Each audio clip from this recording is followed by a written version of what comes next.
Good evening, everyone. Please stand and pledge allegiance to our flag. I pledge allegiance to the flag of the United States of America and to the republic which it stands, one nation, under God, indivisible, with liberty and justice for all. Thank you, everybody, and welcome. Good evening. Thank you for attending tonight's debate. I know it was a little bit last minute, but thankfully we were able to pull this one together with everyone. I want to welcome all our candidates here and those who are not here. We have statements from them. With that being said, I'd like to introduce my fellow moderator, Brooke Wren. Hi. And who had the pleasure of meeting the other day, and here we are. So thanks again, everybody. I'm sorry, you didn't introduce yourself. And my name is Brandon Hill. That's me. So, sorry. Thank you, sir. Yes. Good evening, everyone. Thank you all for coming this evening. Elections are important, and this is a great opportunity for you to get to know the candidates. I would like to take a moment to say thank you to Brandon. Brandon took the time to coordinate this debate for all of you this evening. Lost my place. There's a lot of work that takes place putting an event like this together. I'd also like to thank Tristan LaLiberty. Even though Tristan couldn't be with us this year, he still took time out of his busy schedule to help organize the room for all of you. There are two candidates running for school committee. Both candidates are running unopposed, but would still like the residents to hear from them. The first statement is from the current chair of the school committee board, Jessie Harrington, who I'm going to read her statement for her. Jessie Harrington, better known as Jessie, is currently the chair of the Auburn School Committee. She's in her 9th year of service and enters the election for the 4th time. Jessie is the mother of 2 teenage girls, ages 13 and 16. For the past 9 years, Jessie has been an active member on the Strategic Planning Committee, creating and enhancing the curriculum for all students that attend Auburn Public Schools.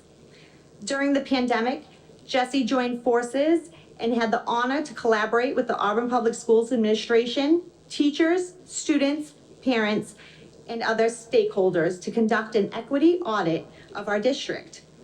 Jessie was also a member of the Stabilization Fund Committee, an account earmarked to help curb the unexpected special education costs that arise, therefore saving the taxpayer from bearing the added expense. Volunteering in the community has been and continues to be Jessie's true passion, and one that she finds truly rewarding.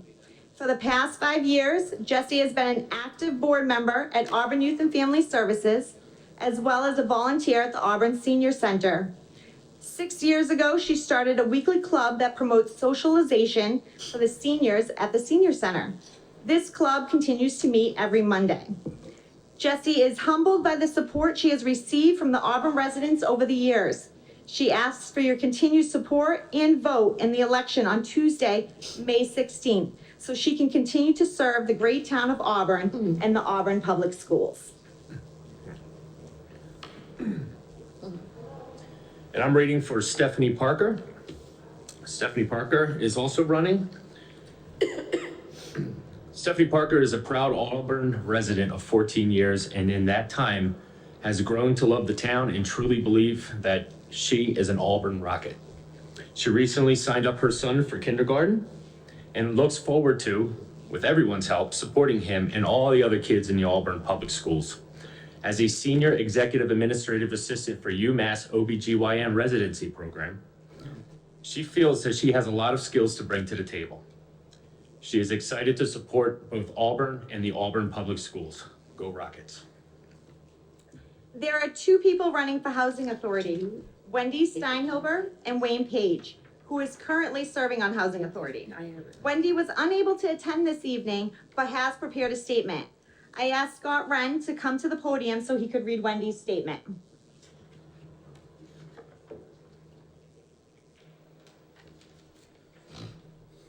I'm used to being up there. This is a little odd. Dear residents of Auburn, I regret that I can't be at the forum tonight, but I thank you for your interest and activism in making sure our local community is the best that it can be. I am motivated by the same idealism, and that is why I'm running for the Auburn Housing Authority and asking for your vote on May the 16th. The role of the Auburn Housing Authority Board is to provide oversight of the executive director.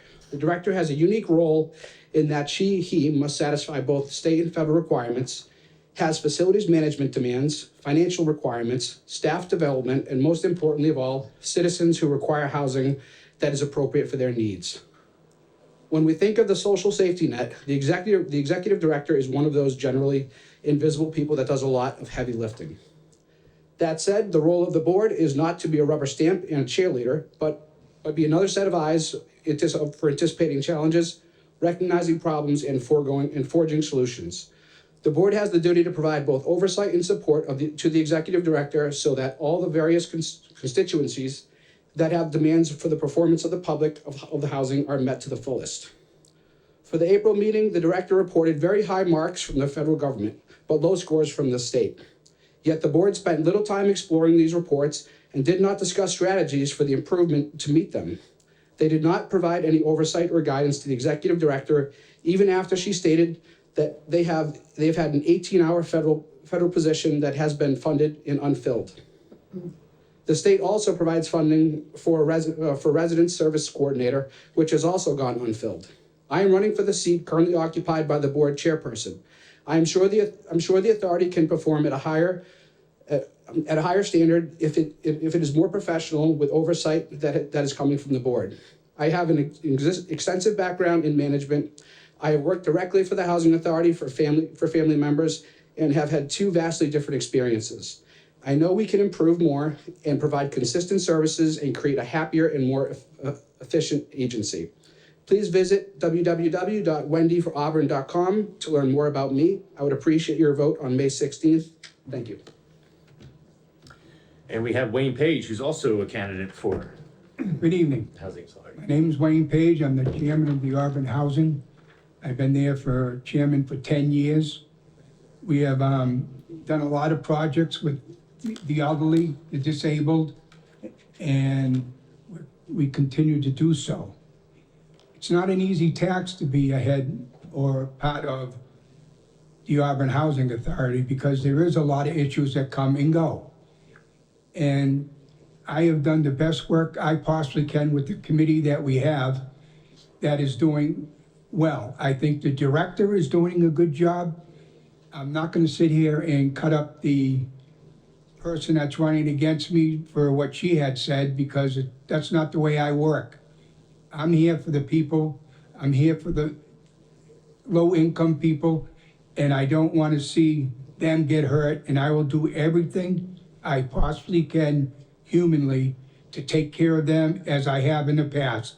And if you know and seen me in many of my committees that I've been on, I am not a rubber stamper.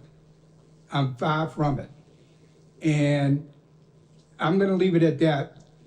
I just want to thank you and hopefully you'll vote for me. All right, thank you. So with every debate, there are rules, and tonight will be no different. We ask the audience refrains from making comments and allow the candidates to speak freely. The candidates may not interrupt one another.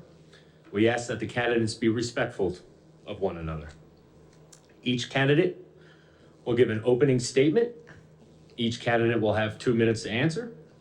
The moderator will give a 15-second warning to let the candidate know that 2 minutes is almost up.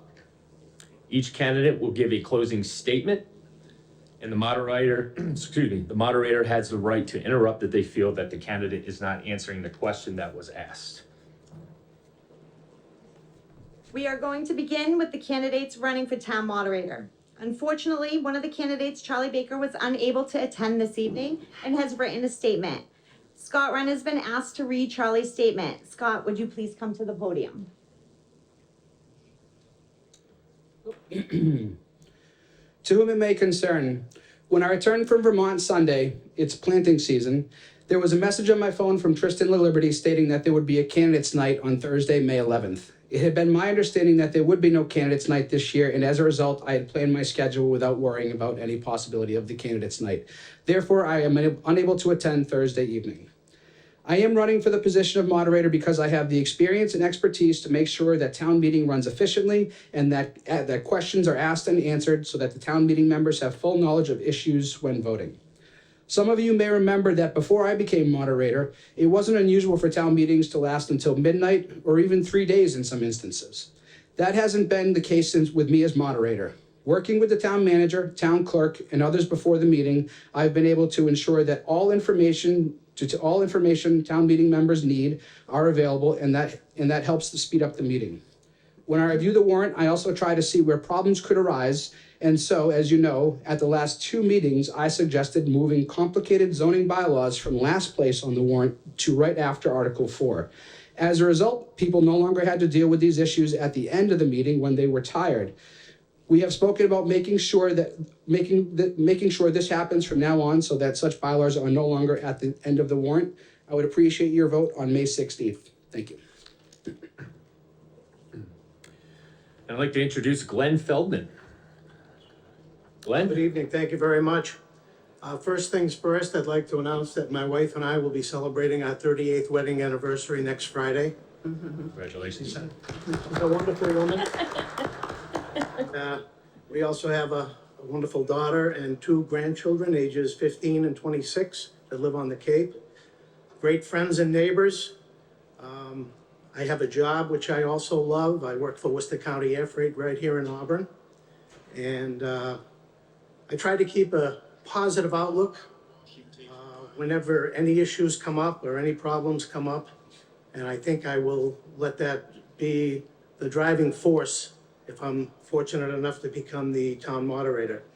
I've been a town meeting member for 17 years and have yet to have the opportunity to actually debate my opponent live, as Mr. Stencil was unable to attend last year as well.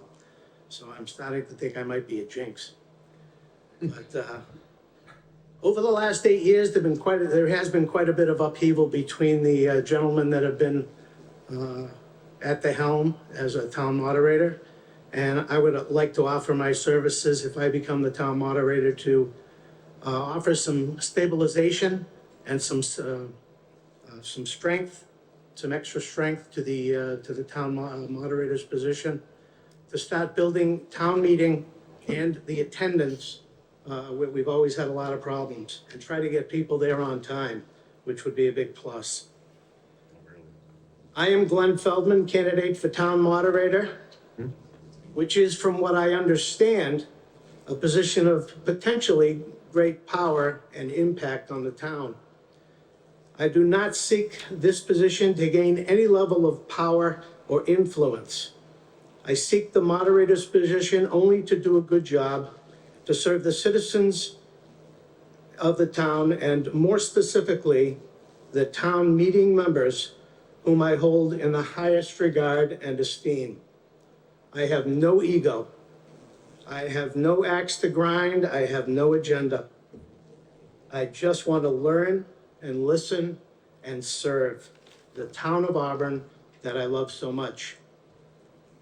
And I'd like to urge everyone to please get out and vote on Tuesday. It would be so nice to see a large turnout this year. It would make everyone's chances so much better. If you elect me as your next town moderator, you will find me to be fair, honest, and in a quest to retain my integrity at all times and the integrity of town meeting. The moderator position is to be treasured by those who hold it. That is my solemn promise to you, and if you elect me on Tuesday, I will follow through on that promise. Thank you very much. All right. Mr. Feldman, question to you, sir. In your own words, what does the town moderator do, and why is this an important position? It's a very important position because every piece of business that comes before the town, whether it be budget or any other article that comes forward, needs someone there to guide everyone on the same path towards a solution, towards a vote. And the moderator also announces the vote, keeps track of everything, keeps everything categorized and flowing smoothly during the meeting. He needs to get there early, review the warrant, and be right on top of things if problems come up. Okay, thank you very much. All right. Thank you, Glenn, and thank you, Charlie. We will now move to the candidates of selectmen. Tonight, we welcome Daniel Carpenter, who's running for the one-year seat. Want to give a wave? We have Ann Kavanaugh, Danny Largess, Todd Corain will be here, and Wayne Page. They're all running for the three-year seat. There are 2 three-year seats on the ballot this year. We will begin with each candidate's opening statement. Brandon and I pulled names out of a hat well, actually, it was a bowl, to determine who would go first for their opening statements, who will answer the first question, and who will be the first to deliver their closing statement. When we picked names out of the bowl, we had picked Todd's name to go first for opening statements. But as you can see, he's not here yet. He had a meeting and is coming straight here from then. So I was gonna ask if it would be acceptable to anyone. Danny Largess, we pulled your name to be first for closing statements. Would you mind doing a switch and doing your opening statement first? Are you okay with that? Yeah, that's Okay. All right. So Danny, just remember you have 2 minutes for an opening statement, and I'll give a 15-minute warning that your 2 minutes are going up, okay? Go ahead. Hi, good evening, Danny Largess. I've been a Precinct 4 town meeting member for 13 years, and I am asking for your vote on May 16th to fill one of these chairs. Understand that the chair is not mine, it is your chair. I am just gonna be fortunate enough, if voted, to sit in this chair. I will always be accessible for questions and concerns. I love this town, third generation in this town. It's a wonderful town. I remember growing up and things were great in the town of Auburn. I have concerns from residents that have been door knocking now for over 3 weeks. And there are 3 major concerns that I'm sure we'll get into in the questions that are coming.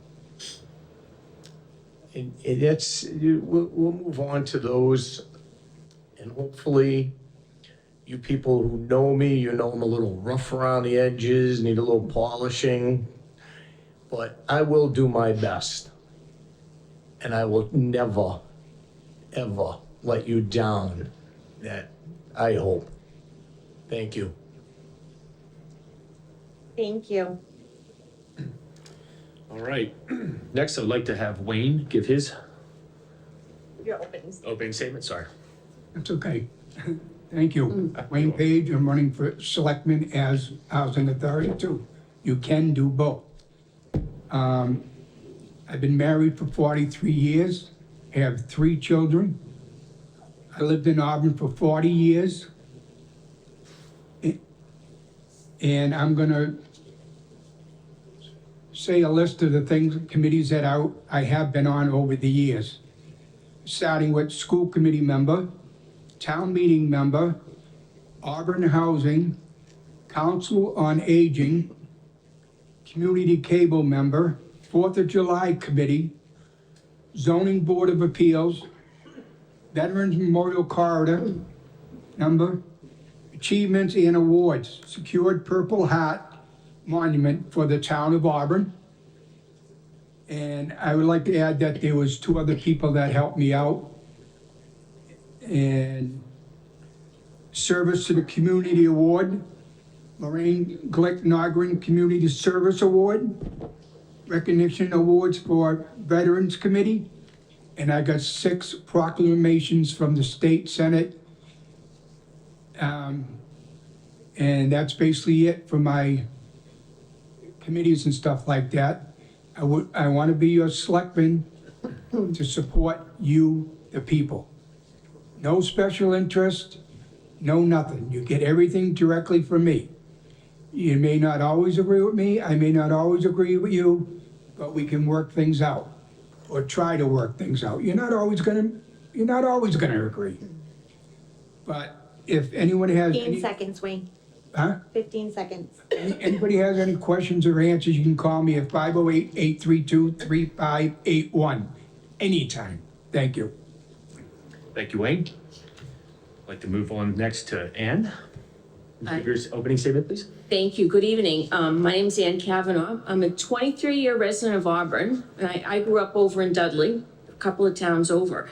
I'm a public school math teacher at high school in a nearby town.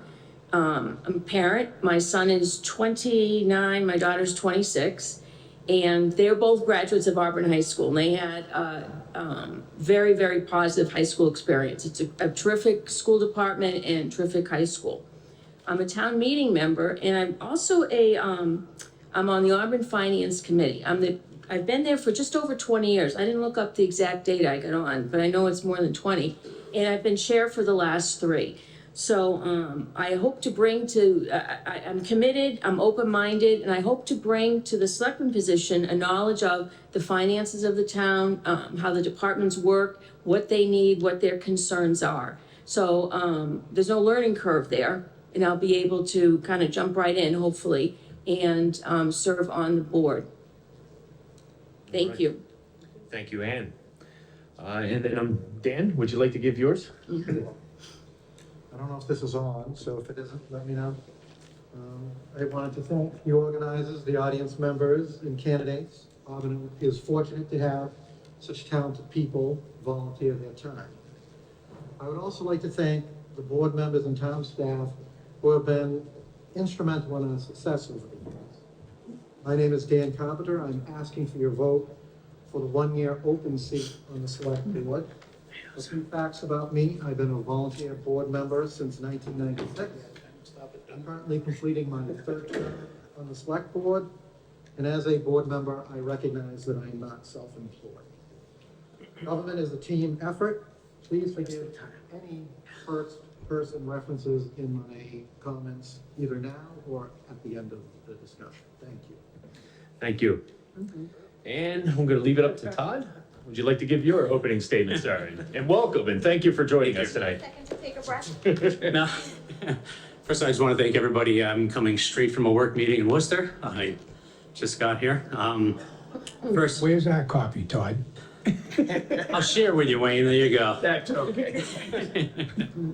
First, I just want to thank Brandon, Tristan, who I don't believe is here, probably watching on TV, and Brooke for organizing this forum, and for Chris for agreeing to be here at a video, so residents who cannot make it in person can hopefully watch it before voting on Tuesday. My name is Todd Corinne, and I'm asking for one of your 2 votes for select board. I'm not running because I want a title or have a personal interest in an issue of choice, but because after speaking with current and former board members, town meeting members, community leaders, I share their belief that my experience and knowledge will help keep the town moving forward in the right direction. I'm not a lifelong Auburn resident. Instead, like many of you and many homeowners in town, my wife and I chose Auburn as our home because of its reputation for strong schools, good municipal services, and proximity to Worcester, major highways, and recreational opportunities. We loved Auburn so much, we relocated my parents and older sister here so we could help take care of them as they age. But our community is not without its challenges. Roadway conditions and safety, real estate development pressures, critical infrastructure needs, and yes, escalating costs of living that threaten the potential for our aging residents to age in place. Over the last 19 years, I've earned the reputation as a nationally recognized municipal leader who embraces technology to deliver on-time and on-budget public infrastructure projects that focus on safety and access for our most vulnerable. I'm currently the vice chair of the Auburn Planning Board, an elected town meeting member from Precinct 3, and Auburn's representative to the Central Massachusetts Regional Planning Council. As a senior manager in the public works and transportation field, I have the unique and in-depth experience in public administration and municipal finance that can ensure that your voice is heard and well represented at the decision-making table. 15 seconds, Todd. I've created a website, blog, and Facebook page that not only tell you, the voters, what my priorities will be when elected, but also because I deeply believe in transparency and wanted to create a record that if elected, you can look back at, hold me to, and judge me against. Once again, my name is Todd Corinne, and I ask for your vote on May 16th. Thank you. Right. Well, thank you, everyone. Right now, Brooke and I, You know what? I just thought of, no, I don't mean to interrupt you. I was just thinking because Todd just got here, do we mind, just so he knows, going over the rules again? oh, yes. No problem at all. Also, before we start, I just want to apologize. It's allergy season for me, so sometimes I'm going to duck back here to blow my nose. All right, so, the rules of tonight's debate, and as I said before Todd came in, we ask that the audience refrains from making comments and allows the candidates to speak freely. The candidates may not interrupt one another. We ask the candidates to be respectful of one another. Each candidate will be given an opening statement and will have 2 minutes to answer. The moderator will give a 15-second warning to let the candidate know that 2 minutes is almost up. Each candidate will be giving a closing statement, and the moderator has the right to interrupt if they feel that the candidate is not answering the question that was asked. So without further ado, I'd like to start out, Brooke and I pulled a name out of the hat to see who will answer first question. And candidate Ann Kavanaugh, we will begin with you for the first question. And the first question that we have, and this was from all the residents that I've gathered, the residents have concerns about rising taxes. Due to inflation, the housing market, and our economy, as selectmen, what measures will the town put in place to help protect residents who are on fixed incomes that have to watch their budget? And what can be taken into consideration that will help the rapid rise of taxes? Thank you. So Auburn does have a case-by-case approach to those who can't keep up with paying their taxes, and it works with residents whenever possible to address this issue. Multiple residents might already be on might be on payment plans. There's also a tax work-off program in our town. That's something that the town has accepted. And to be clear, our local taxes aren't rising more than the cost of inflation. Okay, and we are obligated to give our workers a living wage, and we need to make sure to continue to invest in our capital resources. Thank you. Thank you, Ann. I'd like to move on to Danny. Same question. You know, this is very important. And again, I'll go back and say, this is one of the three most important things that residents have said to me while I've been out door knocking. Most of the residents and citizens of town are on fixed incomes, some disabled, some low income. Small businesses are hurting, they're closing every day. And not just the small ones, you look at the big ones. Bed Bath & Beyond is now a casualty of the economy. So feeling the crunch of the taxes and the higher prices of groceries and so on, whatnot, the services, the Auburn selectmen, I feel, are positioned would most physically, mentally be a part of all candidates. Overwhelming at some times, but I know we can all pull through it and make the town a community where the taxes, we could work with the other boards, we could work with the residents. We need to stay. I know the town has never gone to 2.5% because they can. They tried to keep it low. Mr. Kastanovich came in at 1.4, which I thought he did a spectacular job at that. So, I just hope, my fellow candidates agree that we should never just go to the 2.5% because they can. It's a necessity thing sometimes. 15 seconds. And I don't think I would ever vote to go that high. I think everybody needs the money in their pocket, as well as all the residents and the businesses. Thank you. Thank you, Danny. I'll move on to Todd. Same question. Thank you. Thank you for the question. First, I want to say that I will not support proposals that cut the level of services currently provided by our police, fire, schools, libraries, senior center, DPW, etc.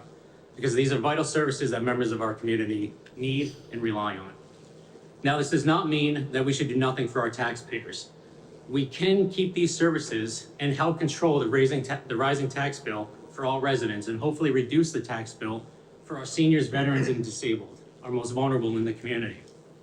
What the select board does have direct control over is how much the total tax levy needed to pay for the budget is funded by resident property taxes and how much is funded by commercial property taxes. The select board does not. Pause. I'm sorry, can you hold the mic sorry. down for, I just wanna make sure, I stopped the time, don't worry. No problem. The select board does not set the tax rate, but they do set the percentage of the levy that is placed on residents and commercial businesses. In my opinion, we need to stop putting more and more tax burden on residences by only raising their tax rate while not raising the commercial tax rate. That's what we've been doing by voting to move us towards a single rate instead of the dual rate. The first thing I can and will do as a selectman is promise to never support a vote that has the resident taxpayer paying a higher increase of the tax levy than the customers.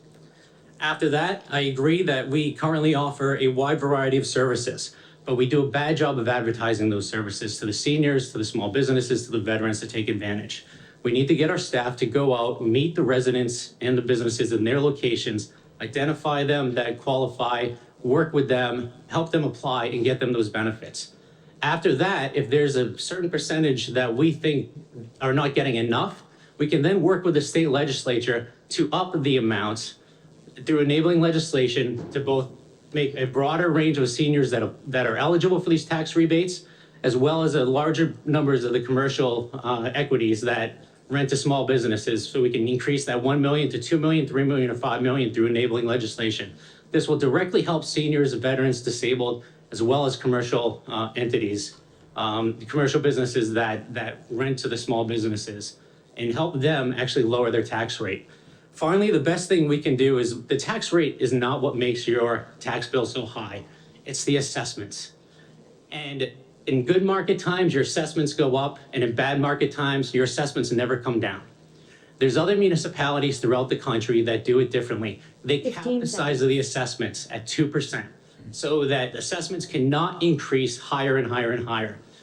I would actually work with the town to identify the permissions needed to implement something like that, because that's the best way that we can slow the growth for everybody and probably reduce the tax bills on, again, seniors, veterans, and disabled. Thank you very much. And Mr. Carpenter? I will say I'm at a disadvantage. I just got the questions, but the good news is I have a lot of these things in my summary of what I've been working on. So for rising taxes, the select board, with me voting in the affirmative, has twice gone to town meeting, created a working group first, and created articles to increase those exemption amounts up to the maximum allowed by the state. Recently, I've been fortunate to meet with Senator Moore, and some of the things I really did coordinate with Mr. Corain. I actually met with him a couple of weeks ago. Two of the topics I brought to him were how we can increase the asset limits, as well as the overall amount given to or is awarded to the person getting the exemption. They have not been increased in years. The town has done as much as they can. We do have two programs, the senior work-off program that has kind of hit a bit of a speed bump since COVID. We also have a veteran work-off program where a veteran, whether they can physically do the work or not, they can nominate somebody to do the work for them that will qualify them to have a lower tax rate. So I supported all those things. I will continue to support and would certainly join in trying to work with our legislative team to get these things accomplished, that we can increase those asset limits and increase the awards given to our residents. Awesome. Thank you very much. And Mr. Page? Yes, thank you. You're welcome. First, I'd like to say, as far as the tax work-off program, that they should see if they can do it up so that more people, seniors can get it. Veterans and seniors can get it, instead of leaving it at it is now, because it's still not enough to help out people. We need to figure a way to help our seniors out. All our taxpayers are getting hit hard. We just got over COVID, and it's over today. As far as the mask mandate and stuff goes, I'm glad of that. But a lot of people are still falling behind because of that. And their daily things they're doing, people losing their jobs, seniors can't live in their houses anymore, they can't pay for the medicine. I mean, it's just so much. And it's hurting everybody. Everybody, from the middle class down, is getting hurt very bad. They have to live it every day. And another thing I would like to do, which would have to be investigated, is to see if we can stop charging so much on taxes to these elderly when they hit 70 years old. See if they can drop the tax rate down for them. And I think, which some of my candidates won't agree with, but I think we should be raising the businesses' taxes more and the residential taxes less. They're making the money every day. I mean, even looking in your products today. 15 seconds, Wayne. Okay, everything you buy today is half the size it used to be, and you're paying more. People need a break. And hopefully, if I get in there, I will do something about it, and I will fight for you, the taxpayers. Thank you. Thank you very much. All right, we're gonna move on to the next question. Next question is, I already had mine. okay, cool. I already went. Since the schools hold so much of the budget, with so many families in our great town, or so many families to our great town who are moving in here, if there is a need to increase the school's budget, would you all be supportive? Also, what do you see as the relationship between the Board of Selectmen and the school committee? And I'm going to start off with Mr. Largess. Please Thank you. proceed. Thank you. Since the schools do hold the majority of the budget, with so many families in town, there is the need to increase the school budget. I should say, if there is a decrease. Would I support it? I don't. I would really have to look to see why the school budget would have to be increased. And if a selectman was looking at just the school department, it's not that selectman's job, it's the school department's job. School department handles their budget. The selectman has to handle all the budgets, and they have to put the pieces of the puzzle together. Each board should be handling their own budgets. I would love to have the honor to be working with them and trying to figure the budgets out. It is, the spotlight in this community is the schools. Otherwise, we wouldn't have a beautiful high school like we do, a beautiful middle school like we do, and I'm sure there's gonna be other schools coming down the pipeline. We have to work, again, with all the departments, and these are things that, after door knocking, again, that the people and concerns on the taxes, because they're afraid there's gonna be 2 more schools coming down, or at least expansions of the schools. They have kids in Bryn Mawr School, and they see the 15 construction seconds. trailers out back, as well as Packagug. Thank you. Thank you, sir. I'd like to move on to Ms. Kavanaugh. Thank you. There's a healthy budget process right now between the school department and town administration. And I've seen those results as chair of the finance committee. We annually approve the modest and responsible increases every year from the school department. All school financial needs are taken seriously. And I appreciate that the school department asks or requests have been reasonable and done within the context of not creating an additional burden on the taxpayers without cause. So I think our town is fortunate that the town administration and the school department work so well together. In some towns, that's not the case. And I would hope there's always going to be an open dialogue here between the school committee and the Board of Selectmen. Thank you. Thank you very much.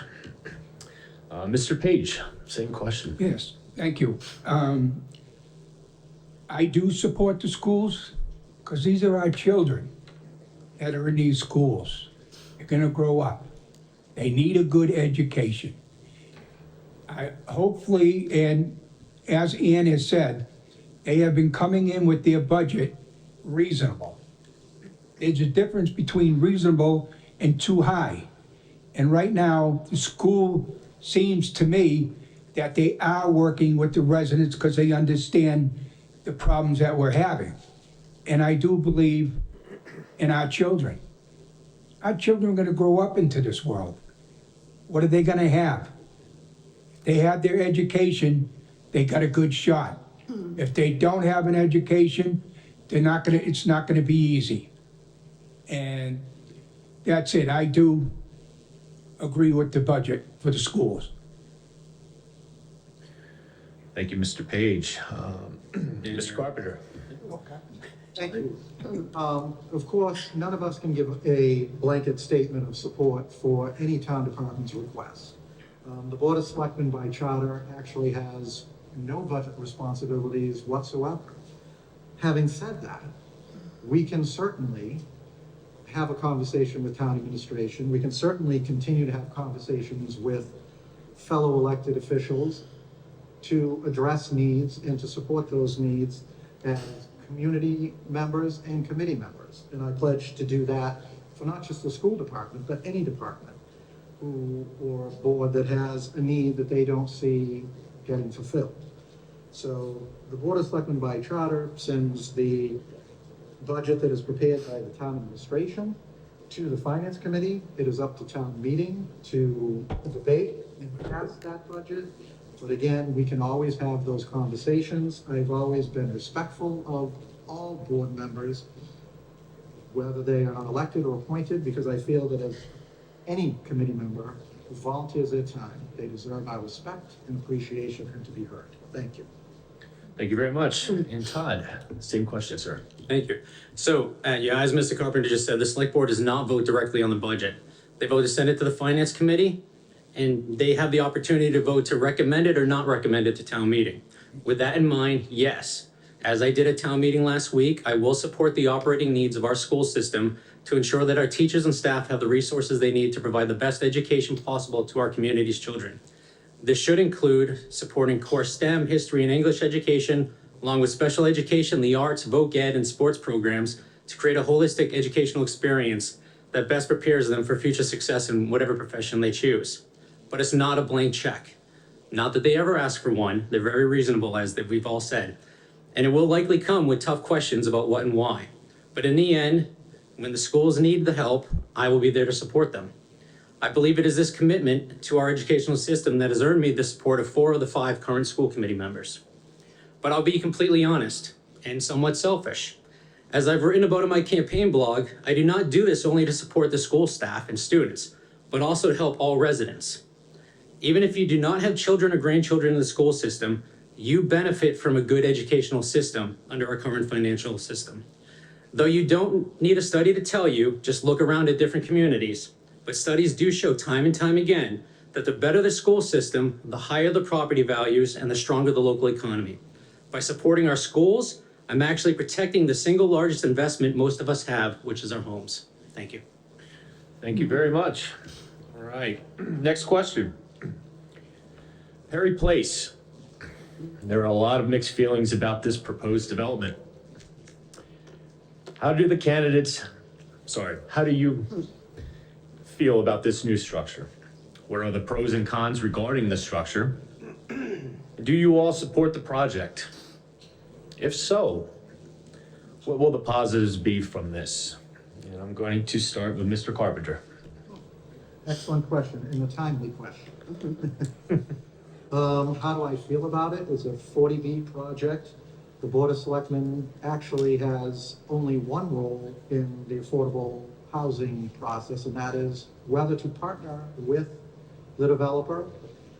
The actual permitting and all of that process goes through, quite rightly, and by state statute, the Zoning Board of Appeals.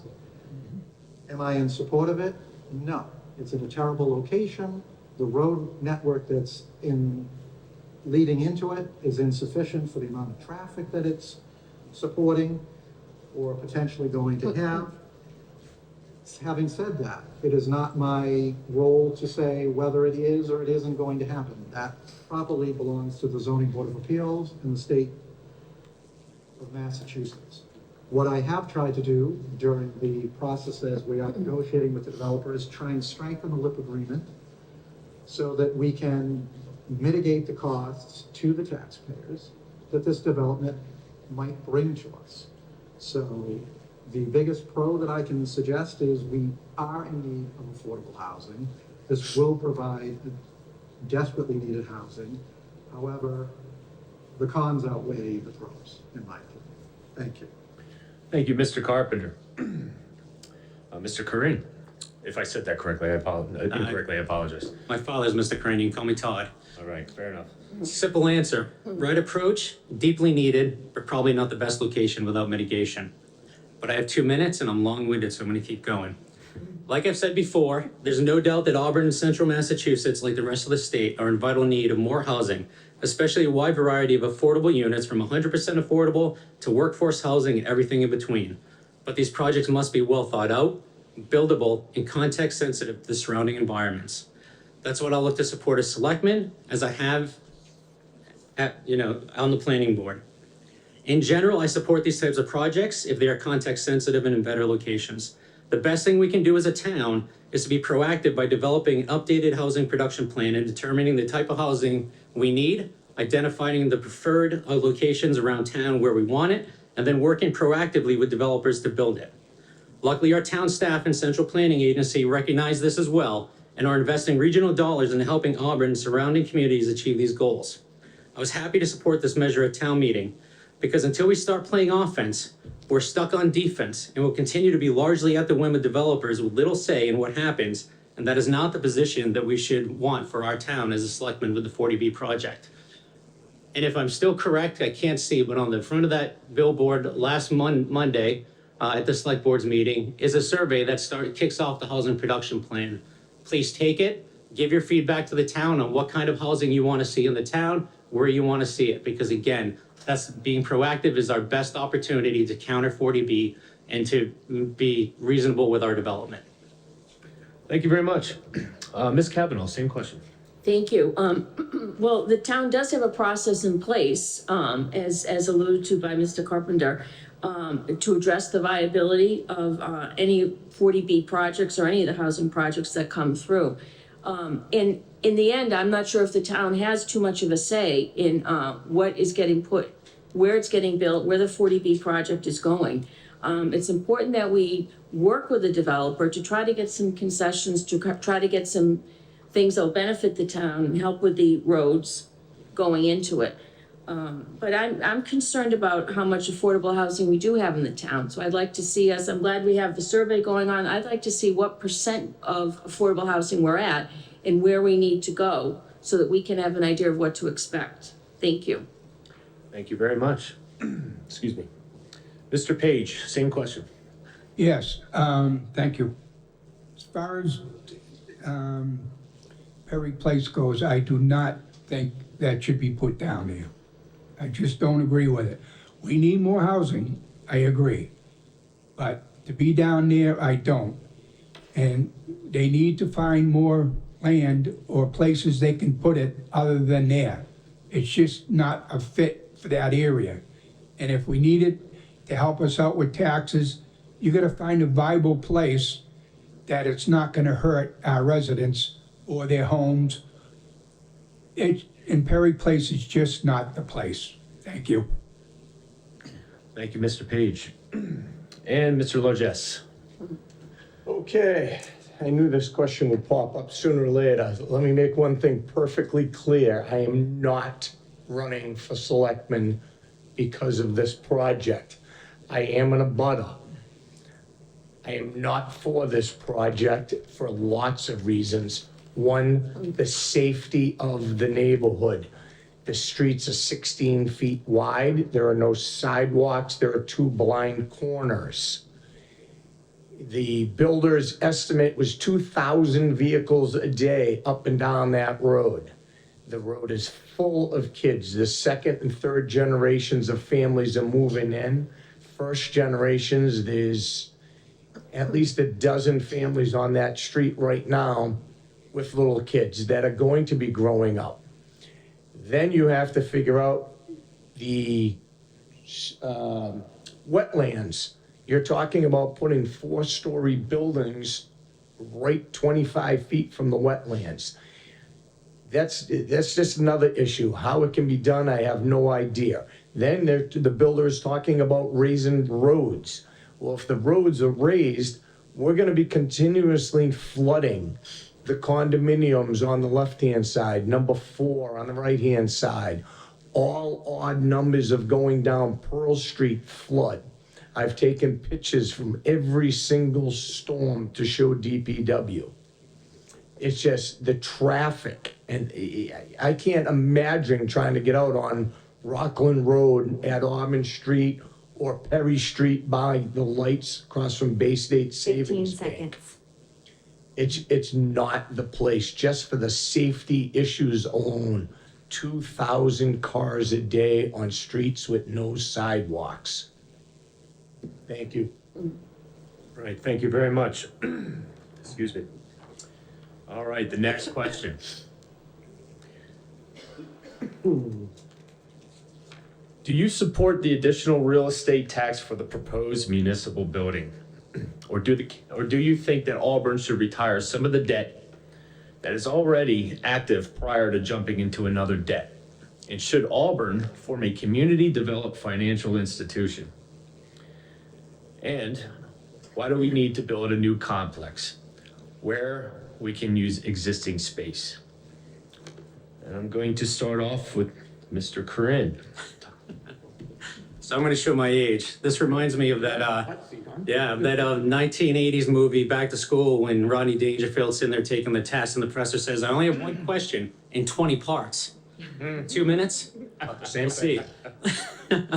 First, the good news. No board or staff person is going to make this decision for you. In order to spend the money, they're going to have to go to the voters for a debt exclusion override at the ballot box. That's the good news. Those that have been paying attention, even remotely to the discussion, know that there is not a current facility that can house either a combined public safety complex or a new fire station. Every solution requires hard construction of a new building. There simply is no option of using existing facilities to meet these needs. Now, my inclination is to always support our police, fire, and EMS, just like I did last Tuesday when I voted to fully fund their budget, including new positions. After looking at the videos of the fire station and taking a tour of their facilities and seeing the condition that our firefighters live and work in, it's embarrassing. These men and women run into emergencies when the rest of us are running out, and they deserve to be treated better. There's no doubt in my mind that we will need to improve our current facilities. While not as concerning from a health perspective, the police station is cramped, was outdated from the day they moved in. However, I believe that the current joint public safety project represents an over-designed, ideal building that the town just cannot afford right now. As a board member, before I would vote to send this to the voters, I would ask that the design team look to value engineer the project to remove what's not needed at this time. I would ask that they go back to the drawing board and see if this could be built in pieces, fire station first, with the police station added on at a later time when our financial situation is better. At a joint meeting several weeks ago that Ann Wayne and I attended, the architect hinted and alluded that this was a possibility. So I pushed him to look deeper at that. Only after I'm convinced that all due diligence has been done and the project is the right size, would I actually send it to the voters for a vote. With respect to the community development financial institution, interesting part of the question, though I don't see how it's related. These funds are typically federal dollars and private funds to support economic development and opportunities in distressed communities. Auburn doesn't necessarily apply for that. However, if there's some other outside thinking, I'm all ears. All right. Thank you, Todd. Same question to Mr. Lurgess. Jeez, at least I get number 2. Like, when this first came to in front of me, and I was thinking about it, and I am a graduate of the 2003 CERT team, which works with the police and fire. I work doing what the tasks they ask. And if any of you have toured either buildings, any of them, the police department's like putting 20 pounds of poop in a 5-pound bag. We need it. There's no doubt about it. We have women in both stations, And I think they deserve the same amount of respect in privacy areas that the men, officers, firefighters, paramedics, they deserve it. And again, like Mr. Crane said, I believe it is an overshot. There is wish lists and want lists. I think we need to go back, look at it, and see it. As of right now, I am not for it at the rate that it was going. When it was first came upon, I believe it was $350 per household.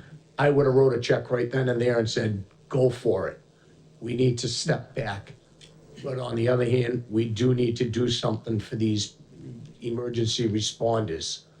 It's just a little ridiculous that what they have to do in the housing and in the stations. Thank you. Right. Thank you, Danny. Next question, Mr. Page. Sorry, same question, Mr. Page. I'll give you a question. Another one. My apologies. Hey, you will. Thank you. At this point, I am not in favor of the new police and fire complex. It's way too big. They want too much. You know, as I was saying before, the taxpayers are getting hit very hard right now. And to bring something like this on at that magnitude, I cannot vote for it. But if they scaled it down and we took another look at it, there's a possibility. But right now, I do not see it. I would not vote for it if it came to a vote now. And I'll leave it at that because these people have said everything I would have said, so I just want to make sure you know that I will not vote for it as it is. Thank you. Thank you, sir. All right. Mr. Carpenter. Sure. Well, I'll take the easier part of the question, retiring some of the debt.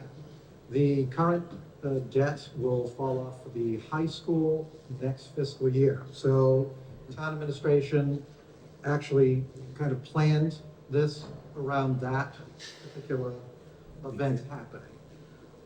What I would support is a town-wide master plan to look at all of the building needs. Because we're not just talking about the public safety complex. As it's currently proposed, there are two buildings that would need to be evaluated and modified to meet current needs of departments being asked to relocate.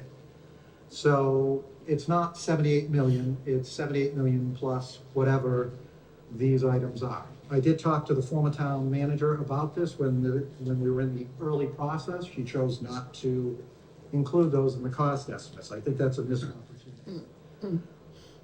Due to my research, I can tell you the fire department, how they operate now versus how they operated in 1964, and I'm not talking about volunteer versus professional, are totally different. This structure is not adequate for the needs of that department. So we do need to do something. What that is, I will leave up to people who are better educated about building and subjects like that than myself. I will support holding public information sessions prior to setting any vote for a town-wide 2.5 override. So that is what I'm pledged to do on that topic. Thank you very much. And Ms. Kavanaugh. Thank you. Certainly, there's no denying that our public safety facilities need upgrading for safety reasons and operational reasons. I'm not sure if the project that's proposed and that's sitting out there is the one that would work. At the joint meeting of the Select Board, Finance Committee, and the School Department, the architect presented the plan, and he was also pretty clear that the no renovations really could be done at the current fire station at Drury Square. That just wasn't going to happen. It's going to have to go somewhere else. And no one volunteered to, the town requested twice to have some, requested land to be sold or put out a bid to get some land for the new building, and no one responded. So the town is limited on what locations it can pick.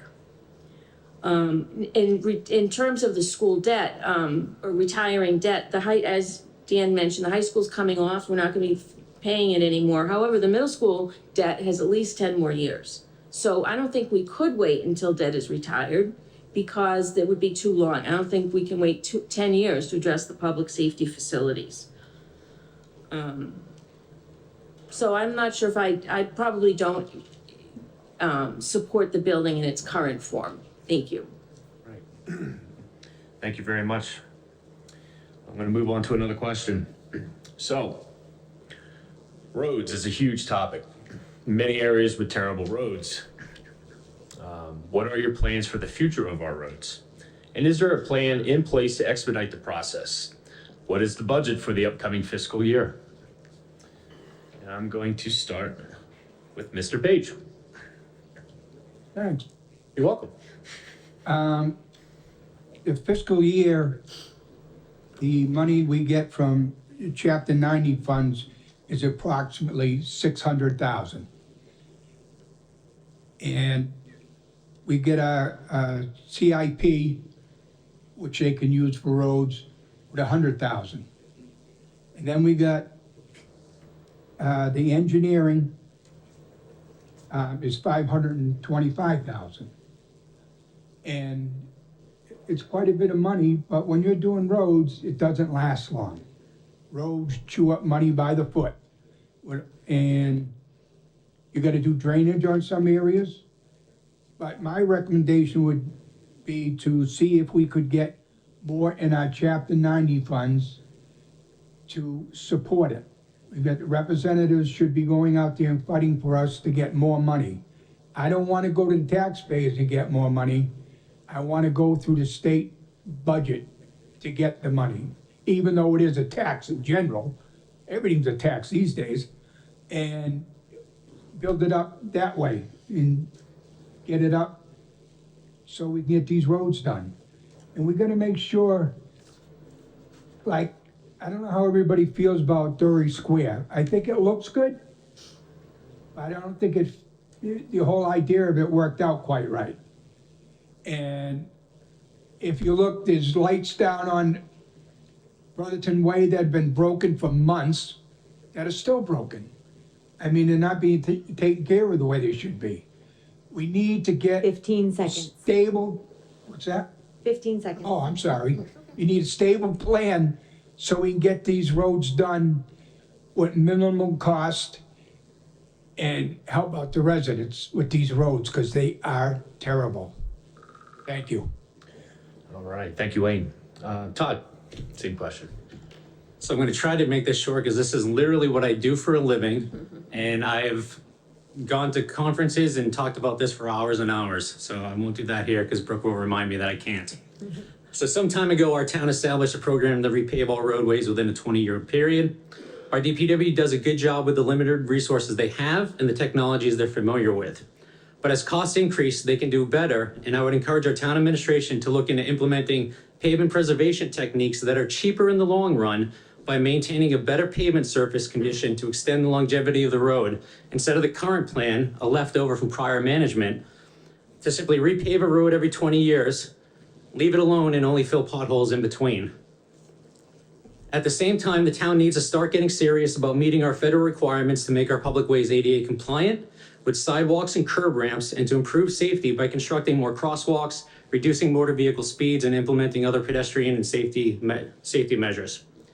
Progress has been slow in the town to implement these types of changes, and while Auburn has been very lucky to avoid the regional and national trend of increasing deaths on our roads since 2020, the Auburn PD and Fire Department social media posts are filled with reports of crashes, and since we do not live in a bubble, it's only a matter of time before our luck runs out.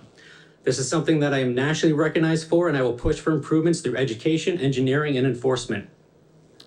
With respect to the funding, as Wayne said, we rely mostly on Chapter 90 funding for this. Chapter 90 is a formula-based aid program that's based on residential population, employee population, and roadway mileage. That's it. It's not through the state legislative influence of our representative delegation. I know I've testified on behalf of my municipality that I work for, advocating for larger increases. Essentially, my plan is to actually increase money by use of free cash and not tax revenue. Free cash is the unexpended revenue from the previous years. It doesn't cost the taxpayer anything. We already have that money. and we can put a certain percentage to use to it for our roadways as other municipalities do. Thank you. Thank you, Todd. Danny Lurgis, next tape question. Well, all the figures that Mr. Crane and Mr. Page is giving you are correct. Door knocking through the Briar Cliff neighborhood, Bryn Mawr Ave Extension neighborhood, they're all thankful for having Bryn Mawr Ave Extension done. But then they complained, now it's a raceway. So I looked at it and I says, well, you wanted the road done, which I think it's great, but now it's a raceway. I says, how do we make everybody happy? We need to put law enforcement out there, slow them down. As far as repairing the roads and everything, I think the answer is probably right in front of our face and we all pay it. We all pay our excise tax. Why can we not use our excise tax to repair the roads? You're driving your vehicles on them, correct? Let's use the money for what it was meant for. Paving, reconstructing, and doing the roads over. I'm open to anybody's questions, I should say suggestions on how they think we could do it any other way. The roads that are on the list now, that are getting paved now, were on the list 3 years ago. It's, DPW just doesn't walk in and go, hey, I wonder what roads we're gonna pave today. This is thought out. They look at the roads, they look how they're deteriorating. They do their best. But I think the answer would be taking some of the excise tax and using it for the roads. Thank you.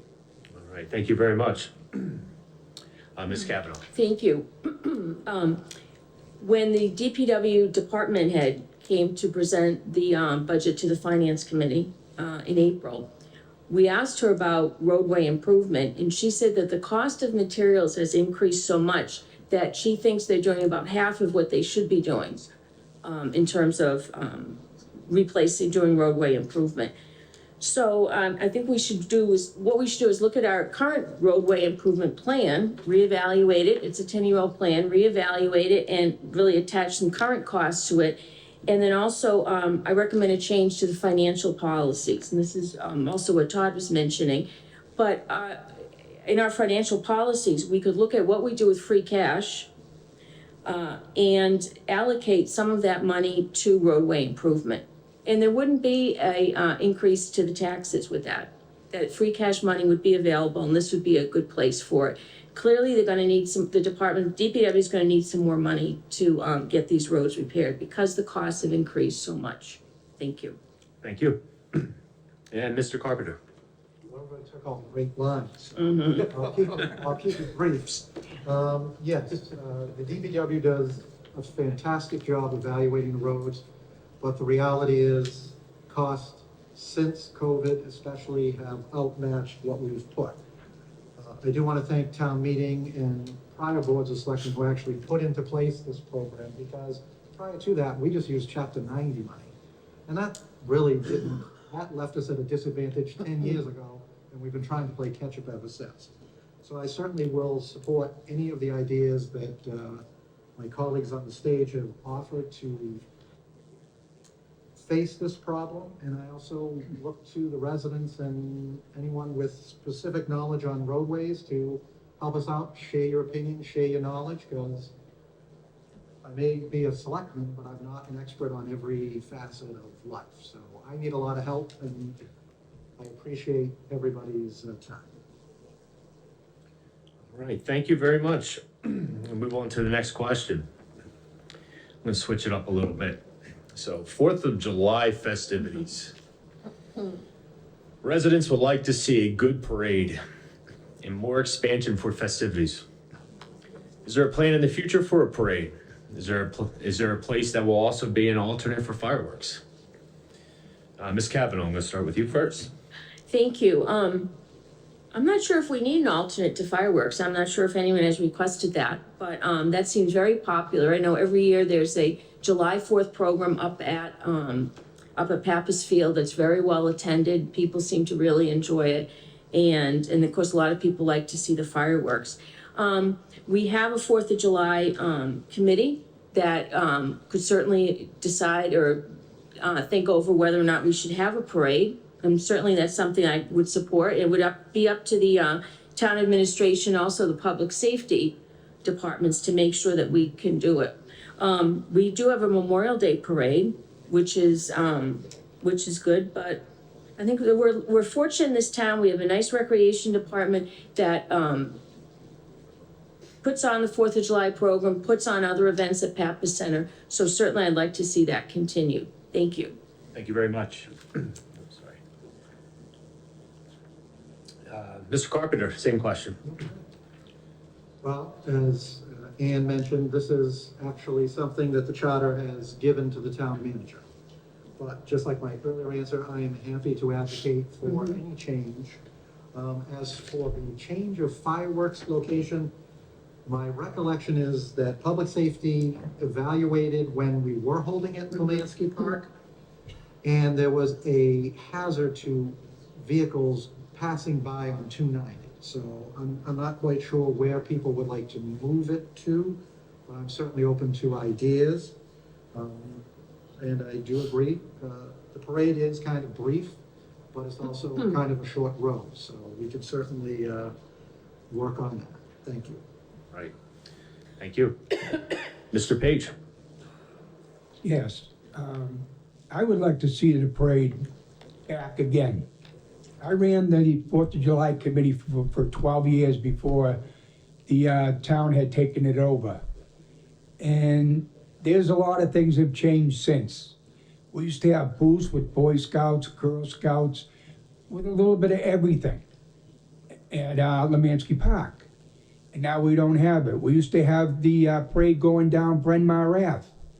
That's another thing I'd like to see back again. I mean, we lost a lot on the 4th of July as far as the parade goes. We used to have, everybody's walking in it. We had cars, we had trucks, we had animals, we had representatives, we had all kinds of groups, the VFW, everybody. And it used to be a great parade, and people loved it. And even when we stopped doing it, people used to call me and ask me, when can we get this done again? When can we do this again? And I don't know if they have it in the mix where they want to do it again, but believe me, I did it for that 12 years, and if they would want, I would be more than happy to help them set it up again. Because I think it's something, I think it gives pride to the people in the town to get to see this parade going through. So that's my feeling, and yes, I would love to see the parade back again. Thank you. Thank you, sir. Sorry. Yep, sorry. Danny, next, same question. Sorry. Present. I grew up in this town. I'm third generation. I remember what it was like going to the 4th of July festivities. Like Mr. Page said, it was the booths, the people that showed up. It was more of a community that bonded together to come out for one day for festivities. And Auburn, in my opinion, was second to none. Again, I served on the committee with Mr. Page for a couple of years. We brought animals, we brought farm animals. There was farmers that brought different kinds of birds for the kids to see. There was the dog parade, the bicycle parades. We need this. I would love to see a giant cookout, a chicken barbecue where the town came out. I'd love to see a friendly competition of a softball game between the police and the fire departments, just so all the residents get to know who they are, who is protecting them. You know, you pick up the phone, you call 911. You don't know who shows up anymore. Yes, there's somebody there to save your life. We need to go out there, thank them, welcome them. And I really think a good 4th of July is the answer to this. Pappas Complex, it's tough on parking. They have to park in the Auburn Mall. They have to jump on shuttle buses. They have to go up there. You know, and then what happens when some parent with a little kid turns around and forgets something? Now she's got to jump on the shuttle bus, 15 seconds. go back down to the mall, and return again on a shuttle bus. I think that Lemansky served its purpose, and I think it served it well. And I'd like to see it back there. As far as the fireworks, we'd have to work with emergency services to see what we could do with them. Thank you. Thank you, Danny. And Todd, same question. Thank you. So first, let me say that I'm a strong supporter of our Cultural and Recreation Director, Kristen Pappas. She, along with the volunteer board members of the Cultural Commission, Parks and Rec Commission, July 4th Committee, do outstanding work to support the town and create meaningful community events such as the Summer Concert Series, Farmers Markets, and yes, the 4th of July celebration. The selectmen do not have any control over these activities, as Mr. Carpenter said. And while I like playing Monday morning quarterback, like the rest of you, I will not diminish their hard work by second guessing them and claiming I can do it better. I thoroughly enjoyed last year's 4th of July celebration, and while I would love to see a carnival at the mall or Lemansky Park and a parade as part of the festivities, I realize these things cost money and they take time and effort to plan.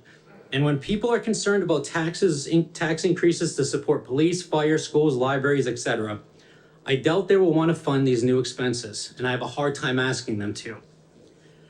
But to whoever asked the question, and my fellow candidates that want to see this happen, you don't need to be on the select board to make it happen. If you're passionate about it and you want to see things be bigger and better, then I urge you to roll up your sleeves and volunteer your time by joining one of those committees that actually have in charge of this area, and approach businesses and residents to donate the funds, secure the lease space from the mall or Mass DCR for the carnival, secure the insurance policy needed, and make it happen. You've done it in the past, you can do it now, and you can do it in the future. You don't need the title of selectman to take that action, especially since the selectmen have nothing to do with it. Fair enough. Awesome. All right. Question. As selectman, what do you feel the job entitles, and how are you personally best suited to accomplish the responsibilities and obligations of the role? Mr. Page. I would like to be selectman so I can help out the residents of this town. As far as the taxes, building, anything to do that I can help the townspeople out with, I want to do it. I'm not going to be a rubber stamp candidate. I'm going to be there when people need or call me for issues. I will be there, I will listen, and I will move on them. But a lot of things have been taken away because we have a town manager now, but still, I'm here for the people, I'm here to answer to people, I'm here to fight for lower taxes, and I'm here for the elderly. I'm here to do the best I can for our town. I have lived here for 40 years. I've been on at least 20 committees. I care about our people in our town, and I want to keep moving forward in doing that. Thank you. Thank you, Wayne. Ms. Kavanaugh. Thank you. The Board of Selectmen is responsible for overseeing the town administrator and setting policies. And the Board of Selectmen isn't involved in any of the day-to-day operations in the town. We're fortunate, we have very competent town employees that handle all of those issues. That being said, I mean, I think the selectmen should be ready to hear from the residents, what their concerns and what their questions are. And that's certainly something I would always be willing to, relay any questions or concerns to the correct department. Thank you. All right, thank you very much. Danny. Well, I did have some things written down, but I'm gonna shoot from my cuff here.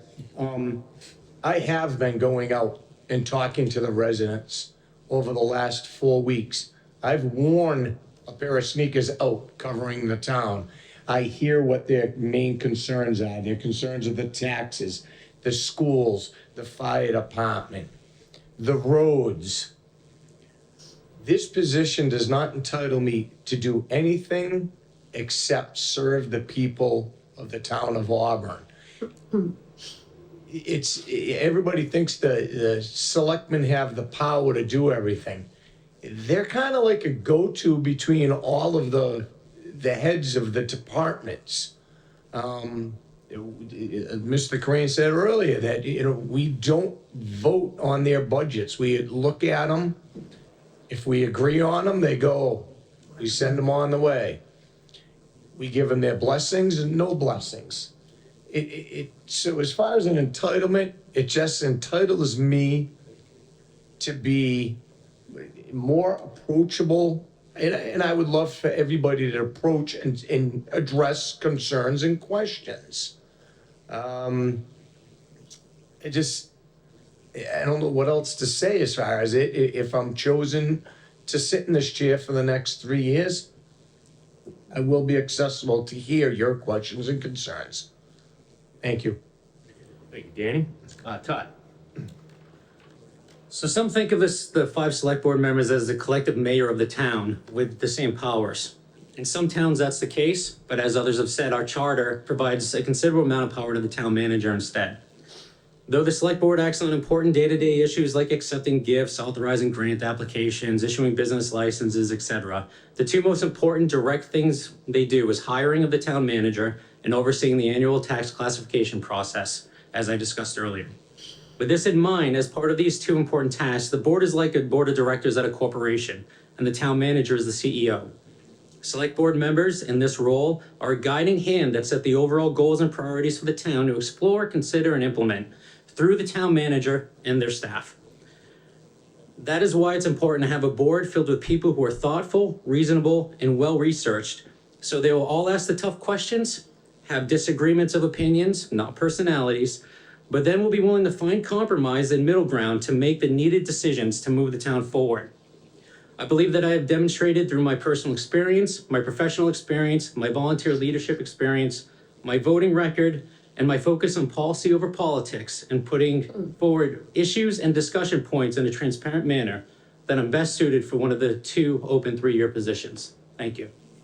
Thank you, Todd. And Mr. Carpenter? Thank you. So, the Board of Selectmen is a policy-setting body. Our biggest job is finding the town manager and evaluating the manager, as well as presiding over the tax classification process that have already been stated. That being said, the charter does restrict us to certain areas, but it does not restrict our ability to advocate. What I will tell you, having served on now 3 to 4 separate combinations called the Board of Selectmen, the diversity of opinion on the board and the diversity of experiences is really the hidden strength of any board that I've ever served on. It is important that we have a cross-section of the community serving, and we also need to be committed to inviting the public into our meetings. For many years, the public comment section was very popular. People would come in and speak to the board.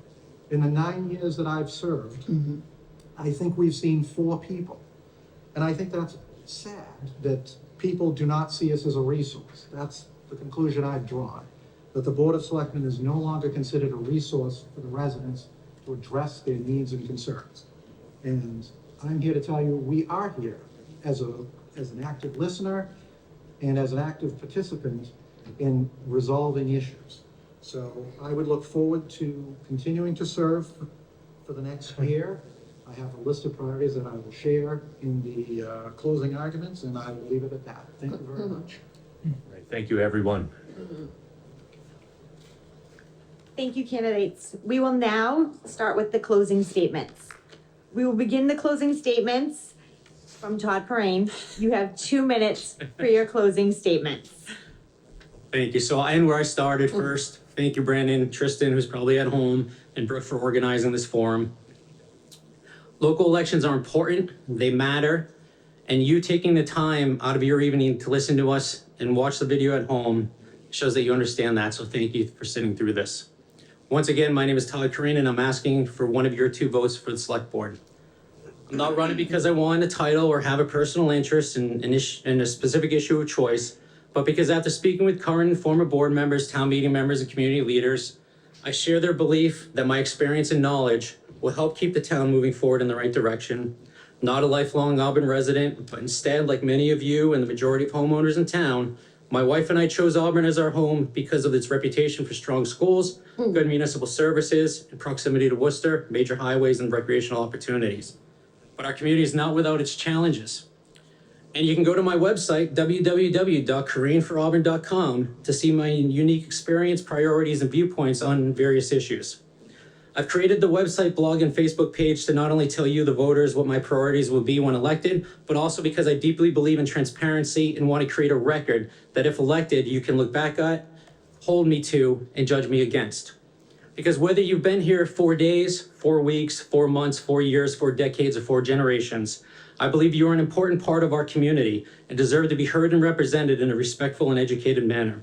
I'm not the loudest person in the room, not someone who will grandstand, but I promise to research the topics, ask the tough questions, push staff to do better for you, and then work with my fellow board members, other officials, and town administration to seek compromise and ensure the critical services that our community relies on are delivered on time and in a manner that we need. I ask for your vote on Tuesday, May 16th at the Auburn High School. Polls are open 8 a.m. to 8 p.m. Thank you.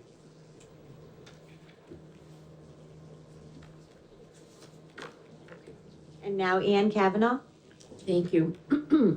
I don't have a list of priorities of what I want to do on the select board, but I would want to address the concerns and issues as they come up. I've demonstrated over the last 20 years in the finance committee that I can be open-minded, committed, reasonable, and without an agenda. I don't have any acts to push at this point. I bring some knowledge about the town's finances and the departments and how the town works. And I understand what the departments need, and I'm always going to be available to hear from residents. So I'm asking for your vote on Tuesday, May 16th. Thank you. Danny Largess. Well, the only thing I can say is I have been here. My father before me, my grandmother before them. I've seen the changes in the town.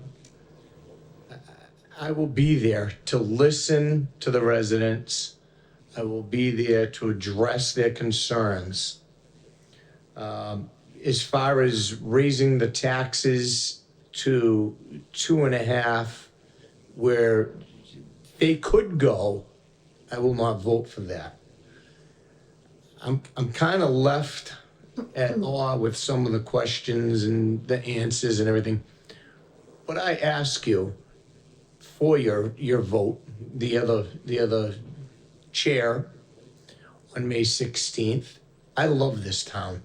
If I didn't love it, I wouldn't volunteer for Meals on Wheels. I wouldn't have volunteered for the 4th of July committee. I wouldn't volunteer for the Auburn Youth and Family Service food pantry. I would not volunteer for the past 20 years for your emergency response team, which I am still currently going through classes, educating myself in new priorities that the federal government, FEMA and MEMA, has came and put in front of us.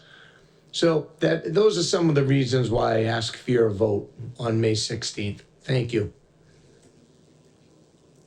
Wayne Page. First, I would like to thank all of you for coming out to listen to us tonight. And it's good to see so many people actually here tonight to listen to us. And hopefully you'll vote for me on May 16th. The one thing I didn't mention earlier was that I have done contract negotiations and millions of dollars of budgets for the school. And I do budgets and for the housing authority. And those are things I just missed. But I want to be here for you. I don't want to be here for a certain group. I'm me working for you. Please vote for me May 16th. Thank you. and Daniel Carpenter. Thank you. I want to start where I began by thanking the organizers, the audience members, and fellow candidates. I've learned a lot from all of you just from sitting here tonight. So it's been very informative, and I appreciate the opportunity to speak to you. Let me again start at before I go into my priorities, state that I want to hear from you. And these priorities may not be what you want to hear or what you want to see. So please contact me at dcarpenter@town.auburn.ma.us and share your ideas with me. But I do have some ideas that I would obviously need the support of my fellow board members. But these are things that I feel are very important. Informational sessions on the public safety complex, adopting a program where high school students can learn more about town government. We are in the process of developing that program, and it's close to being a reality. Discuss ways to broaden how we communicate with the residents and the businesses, including updating our town website. It's a great resource, but it is hard to navigate, and it is hard sometimes to find information that is current. I would also continue and ask my fellow board members to pursue ways to increase the asset limits and the amounts awarded for tax exemptions. I had spoken to Senator Moore about increasing the value of the small business tax exemption. Auburn is only one of 10 communities in the Commonwealth that adopts this. There is a caveat to this, though. If you do not own your business, there's no direct relief to the business owner. It goes to the property owner. So I would like to see that change as well. And I would also ask my fellow board members to review the board policies. Most of these have been adopted prior to any of us serving. And it's time that they be looked at to see how relevant they are and what more we need to add to them. So please vote on May 16th. Please consider casting one of your 3 votes for the Board of Selectmen for me. And I appreciate your time. Be well and have a good night. Well, thank you, everybody, for being here. Thank you, residents of Auburn. Just wanted to say that, you know, as a taxpayer, as a resident here, I've been here 3 years. I'm originally from South Jersey. Don't judge me. But you know, I fell in love with this town when I first moved up here. And you know, I like to see this. You know, this is what democracy, this is what our nation is all about. It's not about the left, it's not about the right, it's not about sexual orientation or religion or color of the skin. It's about human beings coming together to talk about things, to work with one another. I believe in bipartisanship. I love bipartisanship. I love the residents here. I love everybody up here. I don't know everybody, but I just wanted to say thank you all for being here. This has been a great night. I wish you all the best. Thank you. Everybody drive home safely. Be well. Thank you again. You got my vote. I'll vote for you.